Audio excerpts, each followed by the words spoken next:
Sure, sure. Well, hopefully I won't take Just, up too much yeah. of your time. No, it's not a problem. Okay. Uh, just before we start, can you Yes, remind me what? I really haven't given any thought to this, so no problem at all. yeah. Okay, Just so if you can, I just thought it'll be useful just before we start to look at. You did send me some questions, didn't you? I did a while ago. Yeah, Um, I'm looking for them now. I Just hang on a can, second. yeah, Oh yeah, I yeah, mean, yeah. yeah, we can have a little Okay. run through, but if I just Okay. I've got them. I've got them. Yeah. okay, okay. Can you tell me what you Um, understand? Okay. so Uh, if before we start, just to say yeah, very much for agreeing to be part of the MOOC. that's a pleasure. The idea is that we've recorded interviews with quite a few people. We've recorded with Narend and with other members of the advisory board that you met online last week. Right.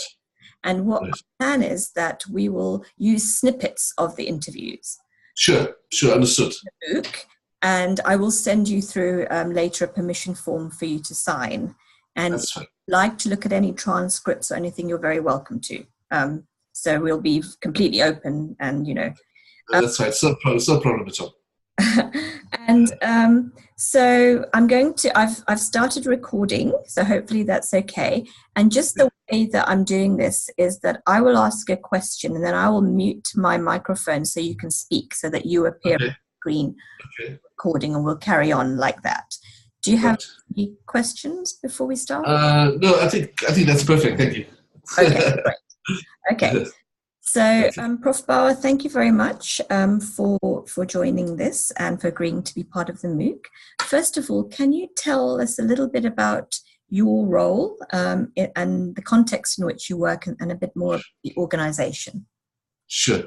First of all, thank you for inviting me to be a part of this, and it's clearly great fun.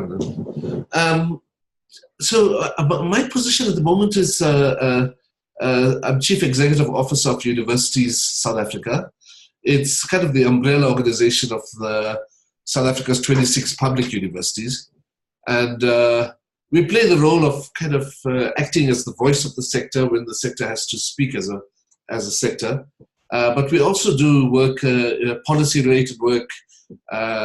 We respond to government policy, but we also write policy for government. We work on advocacy, and we have 2 or 3 very large programs. One of them has to do with higher education leadership and development, and another which deals with entrepreneurship development in higher education. But there's a range of other activities which kind of support the university sector, if you like. The work of University South Africa is really driven by 5 strategy groups, and I'll just mention them. The one is teaching and learning, because it's such a key part of the sector's work, and that's chaired by Dr. Sizwe Mabizela, who's the Vice Chancellor at Rhodes University.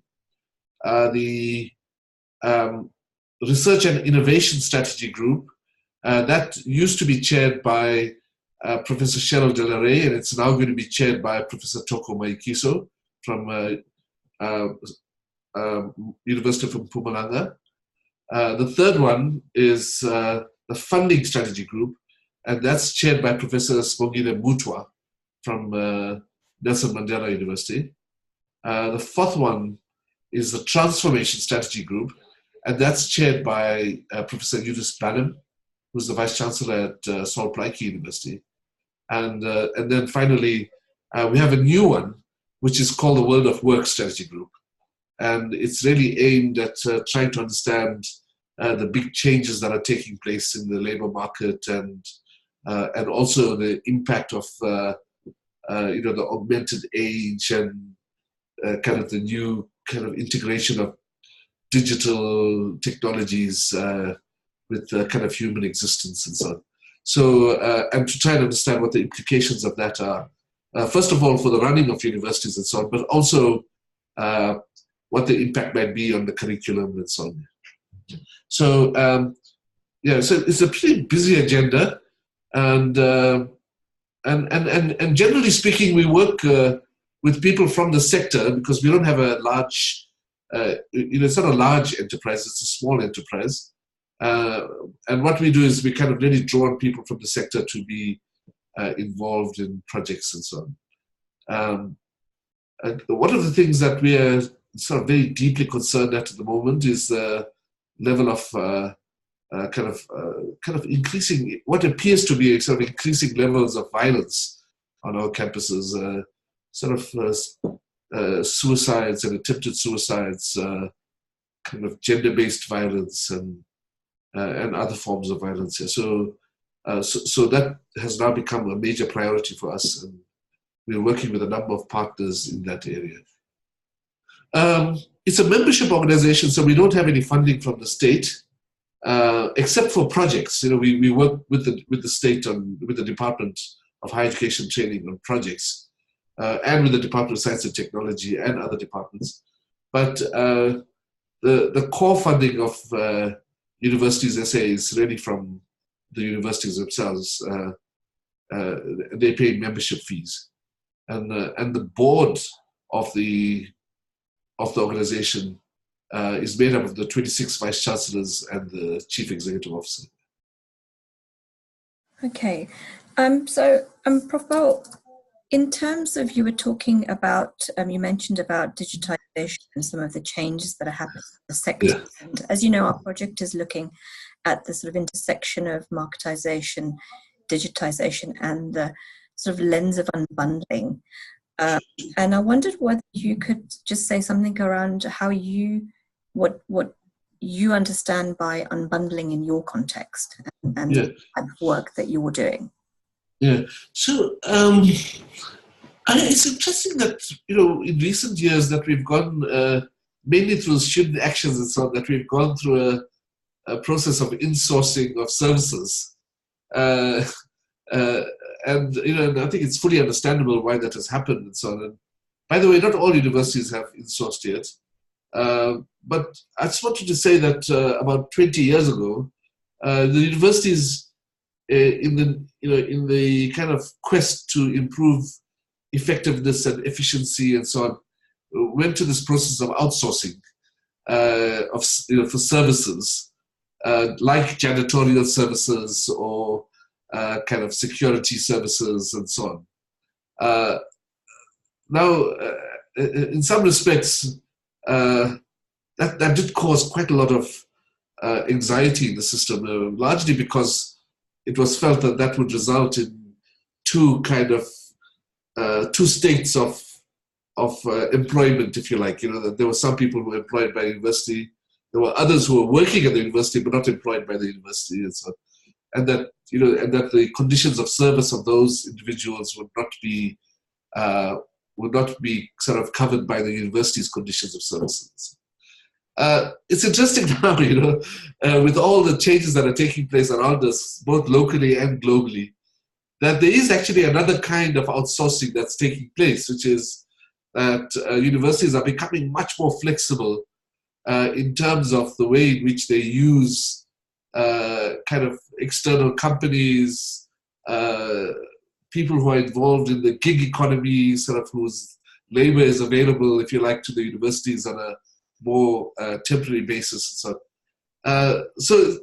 There's a new kind of outsourcing sort of emerging, which is really linked to the issue of digitization, because what's becoming more and more clear is that universities may not be at the cutting edge, right, of these new technologies and their application to education, if you like, and research for that matter. So this idea that universities are already and will continue to seek kind of opportunities for partnerships with external companies and so on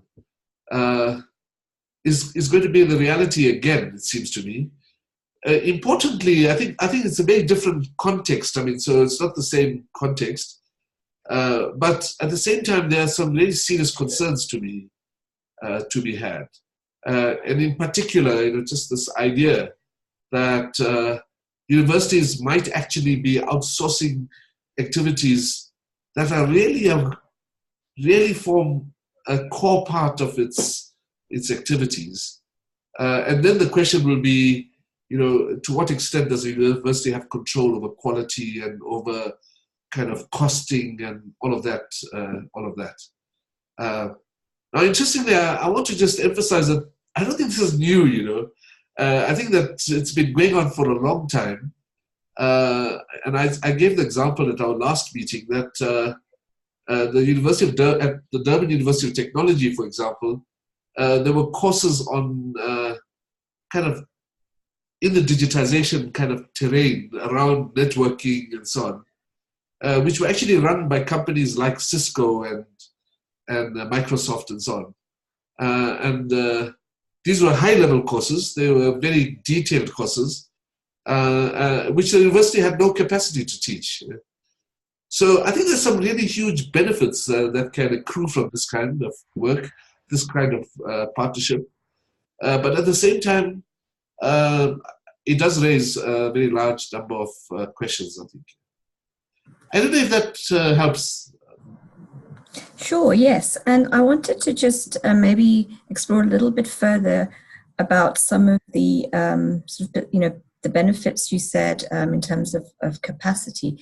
I was just wondering, given the state of the sector and austerity and the challenges, what sort of advice, as a university in the sector, how do you think they should proceed and respond to some of these challenges and opportunities? I mean, do you think that there's a process that they go through? Yeah, well, I'm really pleased, that this recent project that you've been involved in, or that we've been involved in, has taken place, right? And the reason I raise that is because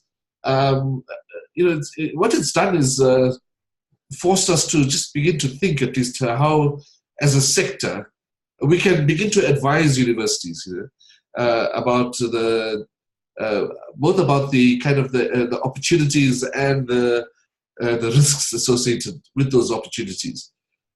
So I'm very anxiously awaiting next year to see whether at one of our strategy groups, probably the funding strategy group, whether we can begin to kind of create a project, if you like, which moves us towards developing a set of policy advisories, if you like, for the universities. I mean, so now clearly each university is autonomous and will make its own decisions and so on, and there's no possibility of universities, SA, kind of shaping those decisions. But what we can do is kind of provide universities with kind of advice, just kind of policy advice, but also perhaps even some sort of interrogation with the universities about the extent to which this might alter the relationship between students and the university, and communities and the university, and industry and the university, and so on. Just so that universities are aware of the big challenges before they embark on these partnerships. And you talked about the sort of autonomy of universities, and then also thinking about the university sector as a whole. And I wondered whether one of the lenses in our projects is around inequality, and I wanted to ask you where you think that lens needs to be talked about in terms of unequal relations between the sort of various stakeholders and universities, and what unbundling might contribute either towards mitigating inequalities or actually exacerbating them. So, I mean, interestingly, University SA's membership itself is a very divided membership. So we have universities who will be able to kind of enter into negotiations with big companies with a certain level of confidence and so on. There are others which won't, So one of the roles that we would play is really to try and even out that playing field, if you like, to build the capacity of the what we might still refer to as historically disadvantaged universities, and to really build their capacity in this area. In fact, there's quite a lot of discussion at the moment within USAF, within Universities SA, about the establishment of a kind of a centralized kind of shared platform, if you like, that all the universities can tap into. So it might be that we create some sort of advisory service at the center here, which can work with each of the universities that need the support. So that's the one kind of inequality, if you like, that we must address. The second one is really about trying to understand how unbundling might be positive or negative for the issue of social mobility, if you like, the role of universities in social mobility. So, in other words, saying that it would be absolutely crucial for the universities to ensure that whatever unbundling activities they engage in does not jeopardize that social mobility role that universities play. So, in other words, if it means that students are going to have to pay extra for services that the university might outsource, that might be a problem. I mean, that might be something that we would have to think very hard about. So it is about saying that when we think about unbundling in South Africa, we have to think about it in this context, notwithstanding the fact that it's such a big global, a global enterprise. But we have to be careful to try and ensure that it is actually contextualized in a way that kind of doesn't jeopardize the university's core functions. I should also mention that the one thing that's completely clear to us is that the public higher education sector isn't going to be able to meet the demand for higher education, as we head to the next 20 years, and that we have to start thinking about new ways of engaging in higher education, and in particular, just for us to kind of come to grips with the fact that it's very likely that the private higher education sector will grow, notwithstanding the fact that it's a for-profit sector in South Africa. So then the question will be, will there be partnerships between the public sector and private sectors? And those are all big questions. I mean, I don't think we have easy answers for them yet. Thank you. And that suggests a different type of unbundling and rebundling between relationships between perhaps private institutions and public institutions. The other thing I wanted to ask you is whether you think that there might be growth of a kind of curriculum unbundling in the sense of micro-credentials and more granular components that might make up degrees or even entry into degrees in the sector. Are you seeing any appetite amongst universities in your membership for that kind of enablement? Because I think at the moment the policy environment doesn't really enable that easily. Yeah, look, I think that, as I indicated earlier with that Cisco course, for example, that course wasn't integrated into the curriculum in any way. It was just offered by DUT in partnership with Cisco. And it's fully within the legislative framework at the moment for universities to do that kind of thing. Now, the big question at least is, can that, will there be a demand for that kind of stuff to be scaled up, enormously? And that's, I think it's just a question of time before that happens. People now speak about the blockchain university, this idea that, there'll be a kind of a global ledger or something where people can just kind of indicate what courses they've done. Now that's, of course, it's an interesting way of thinking about things.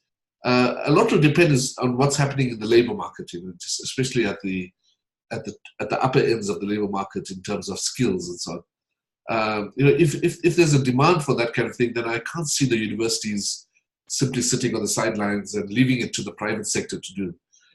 Having said that, you know, higher education in its current format, just the idea that we would kind of have, degrees which kind of lead to postgraduate degrees and so on, have a vital role to play in our context, in the areas of nation building, kind of building an active citizenry, kind of creating a new generation of intellectuals and so on. These are really important roles of the higher education sector. One would hope, in fact, that even if we move towards this short course kind of skills-based kind of learning, that doesn't mean that the general route for most young people will not be through a degree. I mean, that's an interesting question, I think.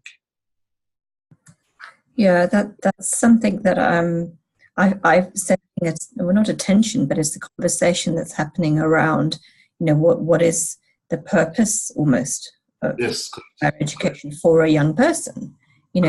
Is it jobs and skills, very kind of functional, or is it around being an active citizen? And one would think that it would be the latter, but the conversations around funding and the market is muddying that conversation, I think. So I just wanted to ask you, perhaps, how do you think marketization and it is affecting the higher education sector in South Africa? Really, apart from I'm afraid that there's a. By the way, when I was growing up as a young academic, I mean, the idea of a university advertising was almost antithetical to the notion of a university. I'm afraid we've kind of really. I don't mean just South Africa, just all over the world. I mean, we've just kind of slid into a new kind of notion, that actually, that links the kind of the well-being of institutions to things like the ranking systems, the advertising, kind of fundraising, and so on. Now, of course, and I suspect that very strong arguments can be made, for those kinds of steps to be taken. In particular, kind of participating in the ranking systems. I mean, my sense, and I might be wrong about this, but my sense about the ranking systems is that South African universities really engage in rankings, not because of benchmarking. It's really about kind of marketing. It's about saying, our law faculty is in the top 10 or whatever. I mean, so that it does worry me, I have to say, but it's also linked to this idea that universities are financially very fragile.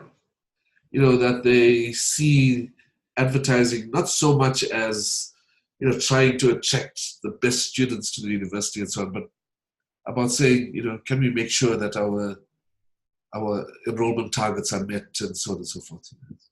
So I think we're in an interesting period of change, and I'm hoping that we'll kind of receive over the next 3 to 4 years, receive much more wisdom about how to how to think about all of this. Thank you. And just a last couple of questions. So one is, we did touch on this a little bit earlier, but I just wanted to maybe talk a little bit about how you see the role of the academic or the teacher in the system changing as a result of some of these forces, and whether that's something to be concerned about going forward. Yeah, look, I suspect that what we're going to find is because of the. Well, listen, let me take a step back. When I was growing up as a young academic, I loved being an academic. It was like the best job you could imagine. And sometimes, today even I regret deeply that I kind of took this branch. Branched off. There's a bifurcation at some point, and so bifurcation in the pathways. And I kind of took one path. Having said that, I think what I'm trying to say is that when I was kind of developing as an academic, it was fun. It was like what you wanted to do. You could easily have earned more working outside of academia, but there were all the kind of the passion and so on. I don't think it's the same now for young academics. I think it's a very tough environment. I suspect that what we'll see over the next period of time is young people opting to take greater control of the time they have. They'll get their PhDs and so on, and then decide that they're going to parcel themselves up, in different directions, if you like. It's already happening, by the way, where individuals come to universities and say, "Look, I really don't want any money from you. I'll raise my own grants. I just want to be attached to the university," and that's happening. There are other cases where individuals are attached to universities and they have a deal with the university that if they publish, say, an article or whatever, that a certain amount of money is paid over to them. It's good for the university. It's good for the individual. So we're seeing that already, and universities are playing that game already. So I suspect that that's going to be one kind of trajectory that we'll see emerging. The second is a very worrying one, which is I think that we'll also see I don't know what to call it, but like a differentiated form of labor, academic labor. So some people some people just employed to teach, large classes and so on, and others who will be kind of hived off into to do nothing more than research. And I think that's a very, very dangerous route to take. And I think that it can have enormously negative implications for universities in the future. But having said that, these are really powerful forces that are emerging, and I can't see universities. I mean, I might be wrong about this, but I really can't see universities withstanding, this kind of force that's accelerating, if you like. So I think it's an interesting. Well, we're heading for interesting, difficult times, I think. Yeah, that's very interesting about, almost the first example you gave was the academic with agency to kind of unbundle and rebundle themselves. And then the second is where there's very little agency, it seems, So that's an interesting kind of continuum. And again, that might actually relate to positionality and where you are in the system as to how you can respond, again, around the sort of potential inequalities. So that's very interesting. So the last question is maybe just looking forward. So, I mean, thank you very much again for agreeing to serve on the advisory board. I just wanted to ask you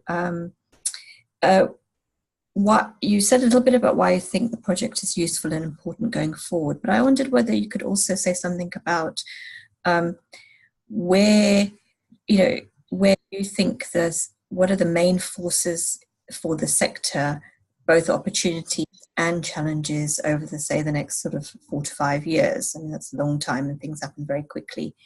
But I just wondered whether, just to end off, whether you can really say anything you like around those themes. Yeah, I think there are 3 or 4 things that really stand out at the moment. The one is, I think we'll see much, much higher levels of aggregation of material, of courses, of MOOCs, kind of you name it, kind of different. So the idea that actually, the idea that each academic is going to like sort of sit down and design your course, which is like such a sacrosanct thing, kind of in the old days. I mean, this is something that it was absolutely required of you. I think that we're going to see an increasing kind of approach based on technology, which will allow universities to participate in aggregation. In other words, let me give you an example. I mean, so somebody designs in South Africa, a second level course on mechanics, for example, classical mechanics, and the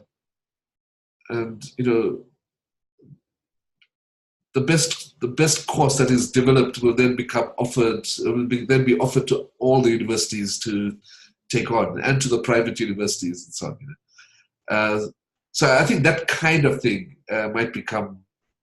And by the way, I don't think it's all negative. I mean, I was saying to somebody the other day that I would have loved to have used Feynman's lectures for. He's written 3 volumes, of his courses. I mean, I would have loved to have used Feynman's lectures for certain parts of my physics education, if you like. I mean, as it turned out, I did read those books, but inevitably they were kind of. I mean, Feynman's lectures were just way superior to what I received in the classroom. Now, that doesn't mean that there isn't a role for the academic, of course, right? I mean, so it just means that the role of the academic changes. But I think that this aggregation issue is going to be something that kind of becomes kind of more prevalent, if you like, in the future. The second one is just this idea that degrees might actually be degrees and diplomas and so on might actually be constituted of different kinds of offerings. For example, the role of MOOCs might actually, it'll be up to university senates to say, yeah, we can live with this MOOC, and then work out, just how it is assessed and so on. I mean, so that's something else. But I mean, I think it's true. I read somewhere that the state of California has now required the University of California at all of its campuses to accept MOOCs as part of their degrees. Now, what that means is another matter. I mean, and I think each university senate will have to kind of work that out. So like MOOCs, I mean, there might well be other kind of inputs from industry or from, I don't know, from the NGO sector, from a whole range of other inputs into the degree program. So the degree program is not made up just of what's offered by the university. And the third one would be where there's just a much more emphasis on designing programs that are genuinely flexible. So, people studying whenever, wherever, however, kind of really being able to pick up courses here and there and everywhere. The whole issue around kind of much stronger links between industry and employers and university. Employers coming to universities and saying, we want this category of staff to do A, B, C, and D, and universities responding to that. I think those are all very possible in the future.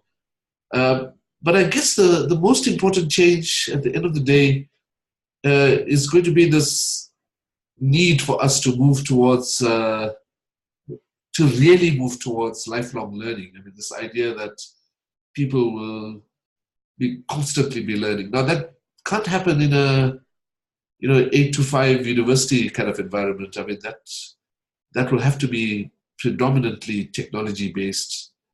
But what it will require is kind of the building of capacity of individuals to study, to kind of engage with academic texts, whatever the case is.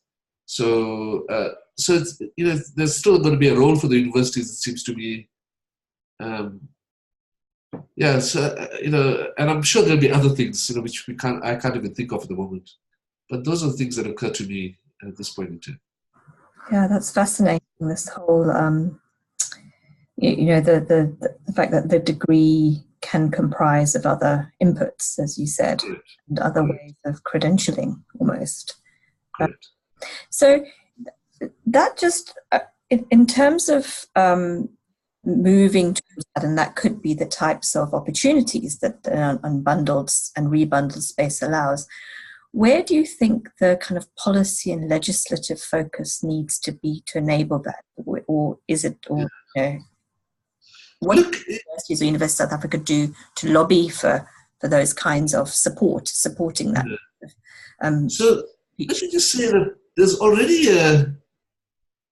already a bureaucratic framework in place, in South Africa around the NQF and kind of all the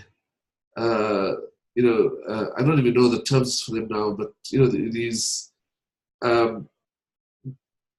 the framework for the collection of short entities of material, and there's already the kind of the policy framework is already there for that. The question is, just how do we ensure quality and so on? It's just to what extent do we get. Do we ask the CHE, for example, to kind of begin to, reshape the way in which it thinks about these things? And that's quite a serious question, largely because capacity issues, but also because the question will always be. Are we really talking now about the possibility of universities engaging in new kinds of and what was CHE? What will be the CHE's role in making assessments of a module that's produced in industry, for example? So I think it's going to be an interesting time. I think and it seems to me at least that the key capacity development issue is really at the universities themselves, really at the senates themselves. It's really about the senates taking responsibility for,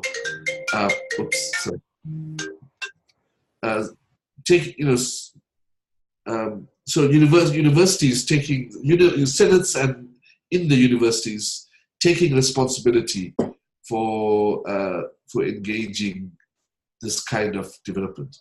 And taking the responsibility for it. So in some ways, I think it would be very hard to understand how we could move into this area without much more devolution to the universities in terms of quality and so on.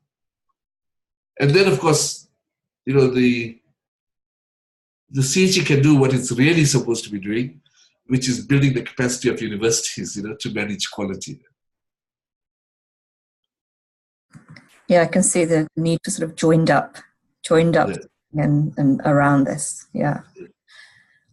Okay, so I think we've come to the end of my questions, at least. If you wanted to have it, you had it follow-up questions, or if you wanted to have anything as a parting comment. No, that's fine. Thanks. Great. Okay. Well, thanks very much, Prof. Bawa, and I'm sure we'll catch up at some point. Be in touch. Okay. Yes. Thank you. Bye-bye. Bye.